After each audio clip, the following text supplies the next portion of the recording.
Recording in progress. And the Vodacom side that will do duty this weekend is as follows. Jan-Hendrik Wessels at 1, Johan Grobler at 2, Wilco Low at 3, Kobus Visse at 4, JF van Heerden at 5, Jannes Kesten at 6, Ruan Nautier at 7, the captain, Marco van Staden at 8, Emros Papier at 9, Johan Goosen at 10, Sebastian de Klerk at 11, Harold Foster at 12, David Kriel at 13, Kenan Moody at 14, and Devon Williams at 15. The impact squad sees Aka van der Merwe at 16, Simpiwa Matanzima at 17, Mornay Smith at 18, Johan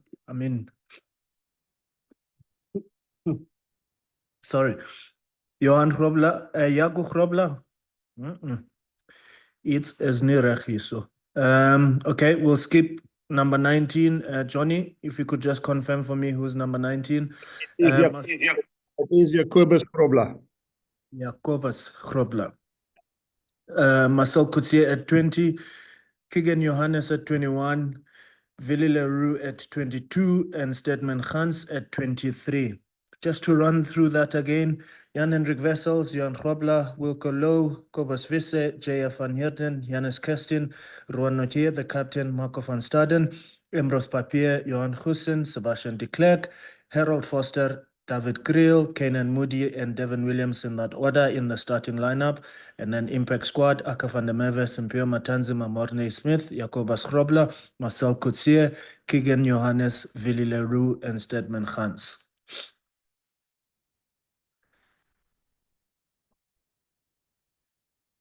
Nathan? Thank you very much. Can you hear me, guys? We can, yeah. Good day, Jake. Jake, I just got one question, if I may. Jake, you've coached Super Rugby teams for a long time. You've coached now, obviously, with the Bulls in the URC.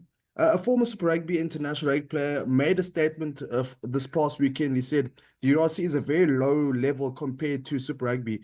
Now, the question to you, Jake, what do you make of this statement? How would you rate the quality of the URC compared to Super Rugby?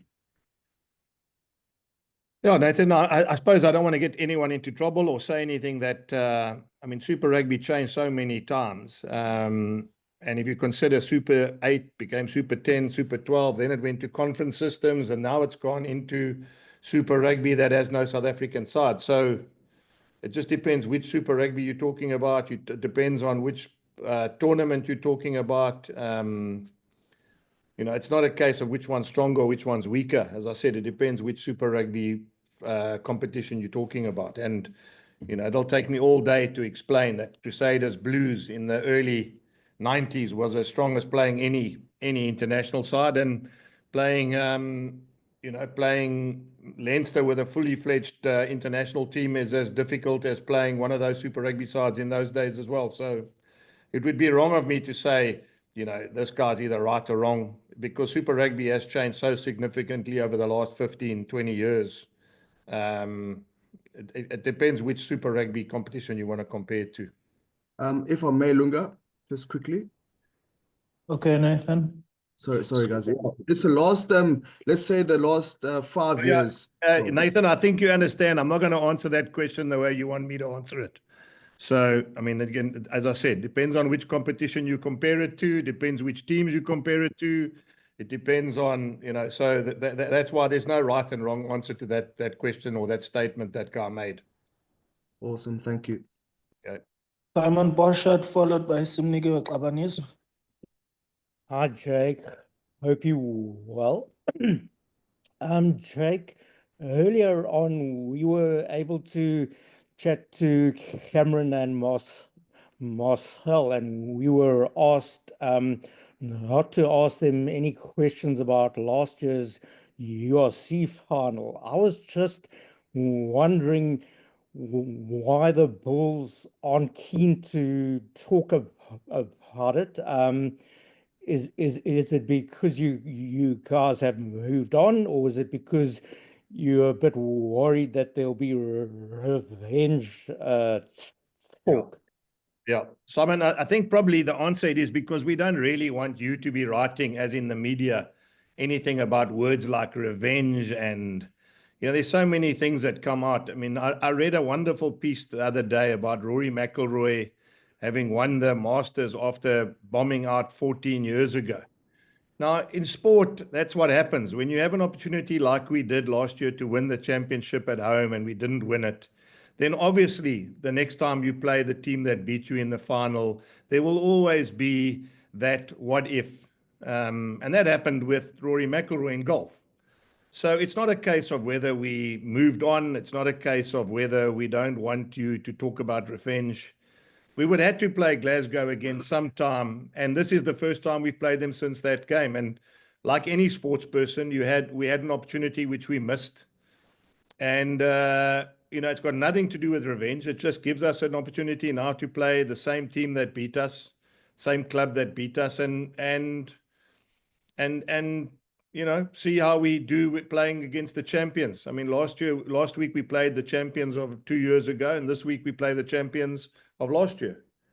And we took Munster as seriously as we take in Glasgow. But I will say that, like any sports person, like Rory did 14 years ago, he would have said every year the Masters is something that he lets slip, and he would like to get that opportunity back. Now, I know we don't win the championship by beating Glasgow this weekend, because that championship is gone and no longer available to win, because it was last year. But I repeat, any sportsman that plays, and any team that plays, or anybody who's competed at the highest level, will always say next time we play them, we need to make sure that we play well and beat them. And that's not a different thing to anyone else who's been involved in any team. Cool. Thank you. Thank you. How's it, Jake? Hello, Sim. Other than the win and the revenge, what are you hoping to, in the broader scheme of things, what are you hoping to get out of this game? Obviously, looking at the business end of the tournament. A lot of things, Sim. One is we want to try and build on the confidence we got last week by beating Munster. Secondly, I think everyone would be aware that two of us are playing with many other teams with the opportunity to get as high up on the ladder as possible. And with that comes, home playoffs. So that is also a premium in anyone's book. Although, as I said to you, last year we lost the final at home. So, but we would like to play at home in front of our crowd. We would like to go finish as high up on the table as possible. We would like to beat Glasgow because they beat us last year, and it gives us an opportunity to play against them again. They are the champions, and it's always nice to measure yourself against the champions of the competition. But also, just from a performance point of view, confidence. We fourth week on tour. We've bonded well together. Guys have had fun. They've got to know each other. So there's a lot of things that we can get right if we have a good performance and get a good win. And Jake, how have you guys been able to balance the fact that this was obviously a game you targeted versus when you playing it, as in after a pretty grueling tour, or at the end of a grueling tour? Yeah, and as I said, 25 April was the date we put out when we lost to them in the final. We had already good receive. Oh, sorry. I mean, that's unfair. When we received, we knew that we got Glasgow on the 25th of April in our games. And that was a game we said, right, let's see what happens when we get to the 25th of April. Hopefully we'll be playing well enough. We'll be in a position to challenge the champions. And again, I reiterate, Sim. Nothing changes. We lost the final. It's a bit like Rory lost that chance. He should have won 2 majors, maybe 3 majors. Maybe if he had won the first one, he might have won 4 or 5 more, But it was a wonderful story to read and watch him on the media saying, all the things he learned in 2011 helped him win the Masters this year. And I've said it to you many times, our squad isn't where it needs to be, and maybe all these close shaves is going to make us better when we get to another opportunity. And another opportunity is playing the champions of URC at home on Friday evening. So it's what sport's all about, I think. That's what all good teams and coaches and people that follow teams want to see, is they want to see that the team is evolving, getting better, and learning from the opportunities or the missed opportunities they had. Last one from me. You know, the Warriors are a notoriously difficult team to play against, particularly at home. Is there anything you may have picked up from watching that mauling that they took against Leinster? Well, I'm sure there are a lot of things that anyone would have seen, Sim. I mean, I think if you on the receiving end of a result like that, or you're watching a game where there's a result like that, you would see a lot of things. But I mean, it's easy to say that's what Leinster did. It's very difficult to actually try and, you know, emulate what they did, or try and reenact what they did as well, because we have a different team. It's a different day. It's a different team. So I mean, it's every that's what analysis is. It's trying to take as much out of those sort of situations where you see a team has got, you know, one or two, I wouldn't say flaws, but one or two mistakes in their game. But Glasgow proved they're a good team, Sim. I mean, they didn't win it for nothing last year. They were top on a lot of aspects of their game.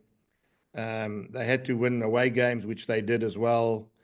And they got lots and lots of international players as well. So I don't think what happened 2-3 weeks ago or what happened last year is going to play any significance on what happens and how the game pans out this year, because it's a completely different season. Teams are different, but they are champions, and with that, obviously, always comes added pressure. Let's be fair. You know, if you're the champions, people want to beat you, and you know, I'm sure any team who comes to Glasgow wants to get one up on the champions of last year. Thanks, Jake. Good luck. Thank you. Can we please then take questions from Gavin Harper, followed by Graham Bean, and then Cobus Klassen after that? Hi, Jake. You said there Glasgow have got lots of internationals, but they've obviously got some of their biggest names missing this weekend. How does that will that play a part? How big a factor is their absence? Yeah, Gavin, I haven't seen their team yet. I mean, I'm sure I'll see it a bit later, but I mean, they have had a couple of injuries, like everyone. I suppose, to be fair, every team is missing certain players.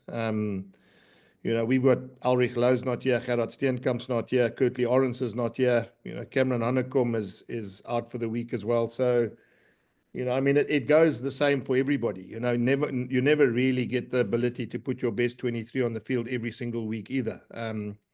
But saying that, I mean, Glasgow have proved over the last 2-3 years now, as they've been growing, that they haven't always been reliant on their stars. They've been good enough without their stars as well. And that's probably something that's made them much more difficult to beat, because they've played some really good games and beaten some really big teams without some of their stars available. And, you know, therefore, I'm not for 1 minute thinking that it's going to be any easier or any different on whatever team Franco puts on the field on the weekend. And I know you've talked about it not being a revenge mission in any way, but you know, psychologically, to beat the last two champions away from home, going into the playoffs, would that give you a kind of big boost? 100%. And I'm glad you said it's not revenge. You know, there's a lot of times, Gavin, I use this opportunity now with all the media. I read something the other day as well, and I know there's a Planet Rugby are never on this program, or they never ever ask me questions. And then I read things that people put in and narratives that they drive, you know, why you took this guy off, or why this guy didn't start, or why this guy didn't play 80 minutes. We play on 4G pitches. Some guys have got niggling injuries. Some guys come from, knee operations over the years. And I'm just saying that because I want you to understand, it's not revenge game. We don't coach rugby on revenge. And the narrative is very simple. Rory McIlroy waited a long time, and every Masters he would have gone there with something in his game or in his heart to go, listen, I've got to conquer this golf course. And it was, as I said, a wonderful story to read, and wonderful to see how he's had to wait so long in order to get it right. And in sport, that happens. We lost the final, and again, it's not something that we enjoyed. It was at home.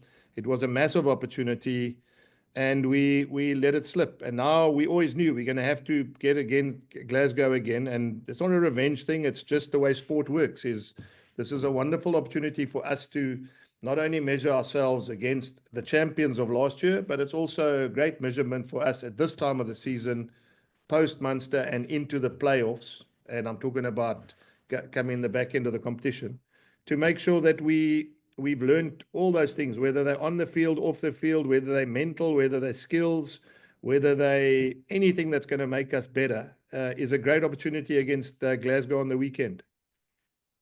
Great stuff. Thank you, Jake. Thank you, Gavin. Thank you. Hi, Jake. I hear what you're saying and respect it absolutely, but I just point out that Nigel Carolan, the Glasgow Attached coach, speaking earlier this week, said, "You're coming over here with a vendetta." He said your whole season is about getting revenge. But that was his direct quote. Is that just, as far as you're concerned, just a nonsense?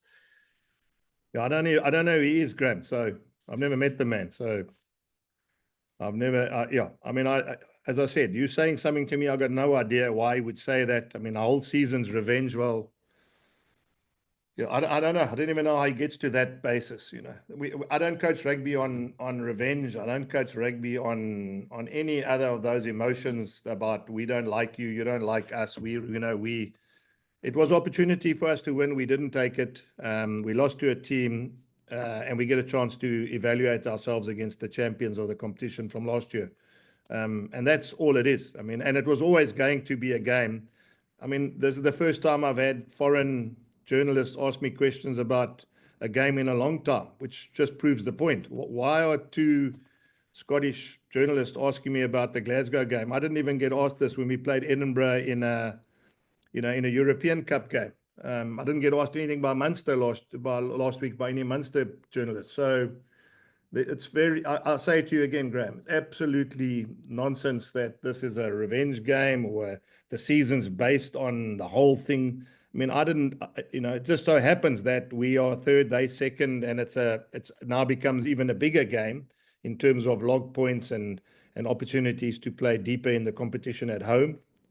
And that's fantastic. I think the URC guys that put this competition together would be loving the fact that in this weekend, it's all or nothing for two teams that are 2 and 3 and a team that's won it a year ago. So, I mean, you couldn't have asked for, if you're an organizer of this comp, to have a game. I'm sure there'll be lots of supporters, and I'm sure there'll be lots of interest in South Africa to see how this game pans out. And that is part of what the job's about, not revenge and all the things you alluded to. It's about making sure the stadium's full, people are interested in the game, and we play as well as we can. And then the coaches have done their job. Thank you. Appreciate your time. Thank you. No problem. No problem. Hi, Jake. I hope you're well. Thanks, Quivers. Jake, was it always the plan to fly Villian and Marco over for the last match on tour? And just looking also at your loose trio, interesting selection of Jannes, Ruan, and Marco. Just your thinking behind that. Yeah. Okay, so I mean, Villy he had an operation. He could have probably come the week before. We gave him another week off, so just to make sure that he was ready. And the idea was always for him to come and join us. And I'll tell you why, because obviously we try and get him back into as better shape as he can, because I would presume that he would be involved in the national setup come the back end of this competition. Marco went home for the birth of his second child, and so it was never a case of not coming back. It was just whether or not there were complications or whatever, and obviously nothing went wrong, so he was lucky enough to get back to the team. And the back row combination is that's part of what I was saying earlier, Kubus. I was reading on that Planet Rugby about Marcel man of the match, and then he didn't play 80, and he's got knees. He's had a knee problem for years and years and years, and 4G back to 4G back to 4G back to a synthetic. Has an impact on his knee. So he could have quite easily started at 8, and Marco could have been on the blind side. It's basically just, it gives us a time to rotate, gives us a time to put some new options together. I've said to you before that I would like to see Ruan Nokia as a 7 flanker, and as much as it might have not been pre-planned, the fact that everything is like it is gives me an opportunity to have a look at that combination give Marcel a little bit more of a breather in terms of his knee. And also blood the youngster Jacobus Grobler. I mean, SA under 20 lock gives him an opportunity as well to come into the squad and see what he's like, because it's obviously his first game with this group, and it's going to be fantastic for him to be part of a team like we've got on the field. Jake, and just lastly from me, you did mention the team, the Bulls being without Kirtley Arendse. Just what's the latest on him? When will he join the team, or will he not feature in the rest of the URC campaign? Kobus, the only way I can answer that is the whole determining factor is how far his club side goes in the Japanese league. And whether or not they fight for relegation or not. So, I mean, how it works is, as you would know, if you're not in the relegation, you don't play. If you're not in the promotion, you don't play, which means then he can come home. If you're in the relegation and you have to stay and play in relegation games, it becomes difficult because obviously the club doesn't want to lose one of their players that they've relied on. So I suppose it's a work in progress. It's basically every week we look and see where his club side is. And if they win and they keep winning and they don't win enough, then they in the middle of the table, and that's selfishly that suits us. If they win and win and win and they get to playoffs, then he has to stay. If they lose and keep losing, whatever, then he needs to stay and do promotion relegation. So it's a wait and see. As it is for you, it is for us as a club as well. Thanks, Jake. Good luck for tomorrow. Thank you. Thank you. Cool, thank you. Last two questions, Mvia and Nicholas Zal. Hi, Jake. That 4, 5, 6, and 7 is a tall combination. Are you looking at lineouts as a potential weapon? Well, India, I mean, I don't know if you remember, I'm sure you do, a couple of weeks ago, the wind was pumping and, and then it was very difficult to throw the ball in the lineouts as well. So, it's one of those things where if I say to you yes, and then tomorrow it's so windy you can't throw the ball into the lineout anyway, then that comes back to bite you. But what I would say is that it does give me confidence that it's a strong lineout, it's a strong mauling lineout. Glasgow have scored many, many mauling tries. Maybe not as much this year as they have in the past, but they have. I mean, Johnny Matthews, their hooker, is one of the leading try scorers. A lot of them have come from the back end of a maul as well. So it gives me confidence that not only can we put them under pressure line out time, I'm talking about by getting people in the air. It's also a heavy pack that hopefully, as I said, will be able to stop their threat, which is the maul as well. So yeah, I hope that answers your question. Yeah. It was also, as I said, it's done sometimes by default as well, because Cameron has got it. So whatever we lose on certain areas, we've obviously gained in other areas as well. Just wondering about the effect on the scrum, especially on the 4G pitch. Do you think it will have an impact or not really? Yeah, when I talk to the front rowers, I mean, it is a very different surface to scrumming. You've got to scrum a bit higher. And obviously everyone knows the lower you go in the scrum, the more power you can generate. But, maybe having this heavier pack, weight for weight, maybe having to scrum higher with a heavier pack might suit us as well. But the converse of that is, I mean, Glasgow play quickly and they like to keep the ball and they like to move the team around. So, some would say if you pick a too heavy a pack and they move you around, MVA, it can come at a cost as well. But I'm looking forward to seeing how this heavy pack and tall pack can play against this, against a team like Glasgow that maul well, that are very good in the 22 when they get into your 22. And it'll be a great opportunity for ourselves to measure, because we will have to play Glasgow again. I mean, I got no doubt in my mind that along the way, the Glasgow are good enough to be there at the back end of the competition. So I've got no doubt that in order to win this competition, you're going to have to beat Glasgow either this time or next time, but you're going to have to beat them to win this competition. Just one last question. Franco is a thinking coach, if you want to call it that, the same as you.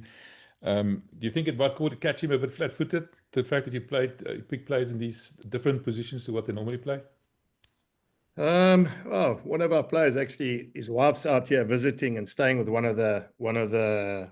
I mean, Nathan Macbeth's a Transvaal boy, came from Monument, friends with a couple of the Bulls players. So I mean, who knows? Maybe they over a braai during the week they told each other what the teams were going to look like anyway. So yeah, I mean that's what you deal with, envious. So I mean, it doesn't really matter. I mean, the ability of coaches and understanding who's playing where and that sort of stuff. I'm sure, you know, I don't think it'll be a surprise to Franco, and I'm sure it won't be the first time as a coach that he would either see or not see a team that he thought was going to be on the field.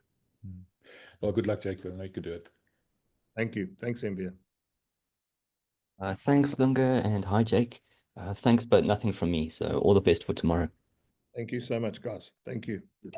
All right, cool. Thank you so much. Thanks, coach. Thank you.